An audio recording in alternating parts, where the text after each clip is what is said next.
Punto 64. El segundo mandamiento de la ley de Dios es: no tomarás el nombre de Dios en vano. Punto 64.1. El segundo mandamiento prohíbe todo uso inconveniente del nombre de Dios. Toma el nombre de Dios el que jura, porque jurar es poner a Dios por testigo de la verdad de lo que estás diciendo. En el mundo semita, el nombre de la persona misma, con todo lo que conlleva.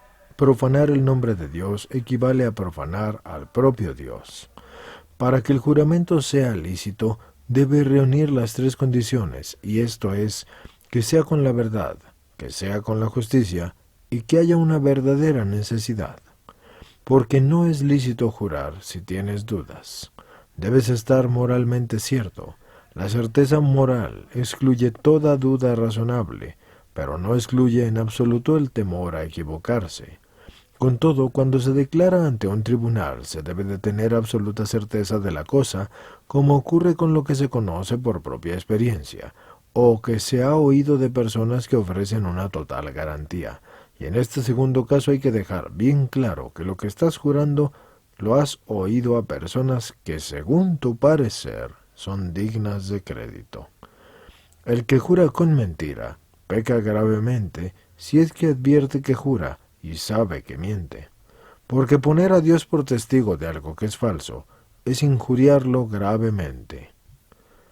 Jurar sin justicia es jurar hacer algo malo, o que sea en perjuicio del prójimo. El pecado será grave o será leve, según ya sea lo que jures, sea grave o sea leve, ilícito. Y si lo que tú has jurado es malo o no se puede cumplir, entonces serían dos pecados. Uno es por jurar una cosa que es mala y otro es por hacerla.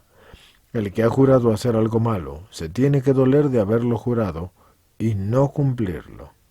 Pero si lo que has prometido con juramento no es malo, hay obligación de cumplirlo bajo pecado grave. Jurar sin necesidad es jurar sin tener motivo razonable para ello, como los que siempre juran por costumbre. El que jura con verdad pero sin necesidad, por costumbre, sin darse cuenta, no comete pecado grave, pero sí tiene que corregirse porque tiene una mala costumbre.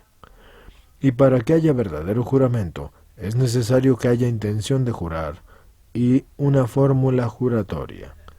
Quien finge jurar pronunciando esa fórmula pero no tiene la intención de jurar, está pecando, porque eso es una injuria a Dios. La verdadera fórmula juratoria tiene que incluir implícita o explícitamente la invocación a Dios en el testimonio de la verdad. Por ejemplo, te juro por Dios que... Expresiones como, si no es verdad que me muera, por la salud de mi madre, etc. Debe considerarse eso como una fórmula juratoria que supone el poner a Dios por el testigo de la verdad y que en caso contrario Él se encargará de castigar la mentira. Frases que a veces se usan en la conversación como júramelo o te lo juro, etc., no se tienen que considerar siempre como un verdadero juramento, porque no tienen estos intención de jurar, pero es una fea costumbre que debes de corregir. Muchas personas juran solo por simple muletilla. Eso es indecoroso. Si tú quieres puedes decir palabra de honor, porque eso no es jurar. Debe bastar para reforzar tu afirmación. Y al que no le baste, que eso te ofende. Ahora estamos viendo, dentro del apartado de la confesión, el subapartado de juramentos, señores. Punto 64.2. Peca además contra este mandamiento el que dice cosas contra la religión y el que dice blasfemias.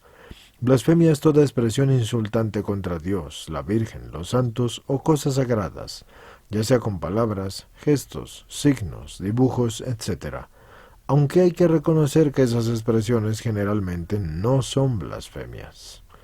Dios castiga mucho la blasfemia, y a veces también en esta vida. Otros pecados pueden hacerse por debilidad o por sacar algún provecho, por ejemplo, robar, pero el que dice blasfemias no saca nada. La blasfemia es un pecado que directamente va contra la majestad de Dios, y por eso a Dios le duele tanto y lo castiga con gran rigor. La blasfemia es un pecado diabólico, Si tú crees en Dios, comprenderás que es un disparate insultarlo. Y si no crees, entonces, ¿de qué te molestas? Porque ¿a quién insultas? Lo que pasa es que a veces se dicen blasfemias sin darse cuenta del todo y solo por mala costumbre. Entonces lo que hay que hacer es proponerse muy en serio quitarse la mala costumbre, porque aunque la blasfemia que se escapa sin querer no es un pecado grave, puede serlo el no poner empeño en corregirse.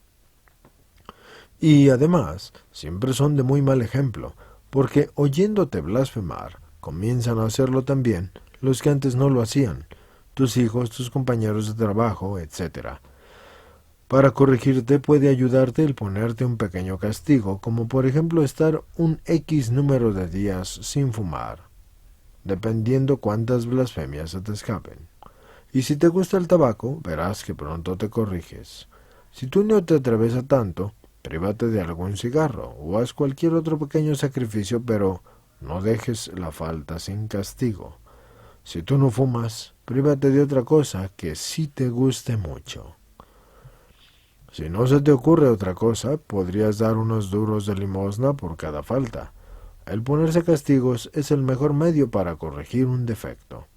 Si en alguna ocasión escuchas alguna blasfemia y puedes corregirla, hazlo así. Y si no puedes, di, alabado sea Dios. Si tú lo dices en voz alta, mejor. Y si no te atreves, al menos dilo en voz baja. Punto 64.3. No hay que confundir las blasfemias, palabras injuriosas con las que se insulta a Dios, a la Virgen, etc., con las palabras feas que solemos llamar palabrotas y tacos. O groserías. Los tacos o malsonantes y soeces, esos son señal de baja educación. No deben decirse, pero no son blasfemias, ni tampoco son ordinariamente pecados. Algunos académicos de la lengua opinan así sobre el uso de los tacos en la conversación. Víctor García de Hoz dice que suele ser un intento de llamar la atención o un propósito de afirmar la personalidad.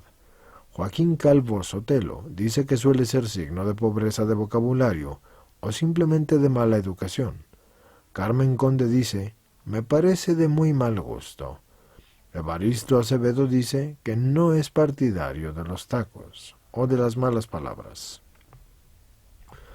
Las malas palabras, las groserías, los tacos pueden sustituirse por palabras que no ofendan, como negocio, narices, joroba, castañas, pamplinas, compadre, muchacho, rayos, recuerno, repanochal, etc.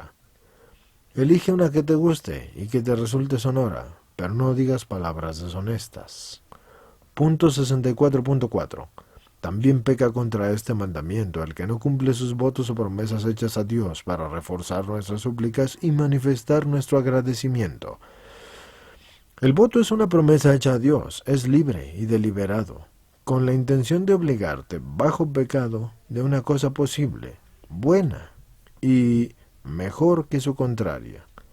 Hay obligación de cumplirlo bajo pecado grave o leve, según como uno se lo haya prometido, y sin embargo una cosa ligera no puede hacernos contraer una obligación grave. No hay que confundir los votos y las promesas con los ofrecimientos que se hacen a Dios, sin intención de obligarse a cumplirlos bajo pecado. Antes de hacer un voto o promesa, deberías consultar con una persona prudente, por ejemplo con un sacerdote. Y si tú no has podido hacerlo antes, hazlo después, por si conviene que te dispense o te lo conmute. Punto 64.5. Son pecados graves contra este mandamiento, la blasfemia, el no cumplir pudiendo cumplirlo, o los votos graves también, y el jurar en falso.